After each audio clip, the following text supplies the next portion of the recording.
I can't imagine what's going to happen if this goes by and then we marginalize these students even more.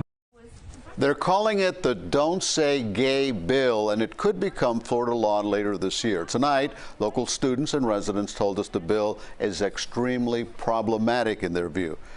It would ban discussion surrounding LGBTQ issues for students in the 5th grade or younger. But those who support it say those sort of discussions should be left to parents, not to teachers.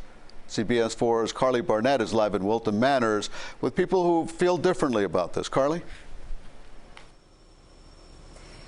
Elliot, yes, certainly some mixed reactions, but everybody who was out here tonight was of one mindset, saying that this bill was problematic, and the proposed bill is working its way through the Florida legislature now. It would essentially prevent any sort of LGBTQ-related discussion in elementary schools. Now, those who support the bill say that's because these discussions are meant for at home.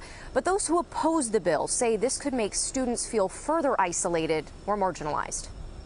We are fighting for the opportunity to go to school and feel safe and feel protected. A group gathered outside the Pride Center in Wilton Manors Tuesday night, speaking out against HB 1557, known by opponents as the Don't Say Gay bill. They won't be able to, talk about that with other kids who might say, well, why does he have 2 moms?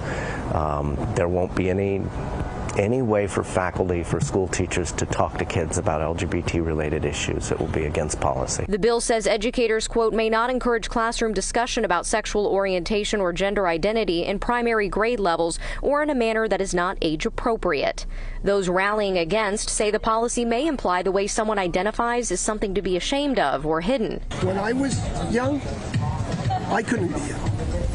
And it's important. And as a history teacher, I always make sure that I mention people from all parts of our community. But supporters like State Senator Dennis Baxley of Central Florida says it's about giving more power to parents. Parents have a primary role in leading the development of their children, and it's important that we're not using school time to work social agendas and social engineering. Further, the bill says parents can take legal action against schools they say violate this rule and can be awarded damages.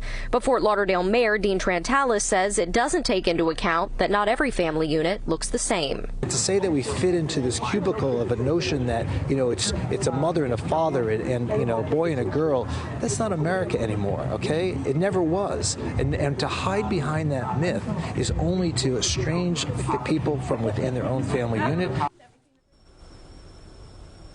Now, to reiterate, this is not a done deal yet. It has passed one House committee, and it needs to go before the House Judiciary Committee and then still be introduced in the state Senate. If you want to read that bill in its entirety, it's on our website, cbsmiami.com. Live in Wilton Manors, Karli Barnett, CBS 4 News Tonight.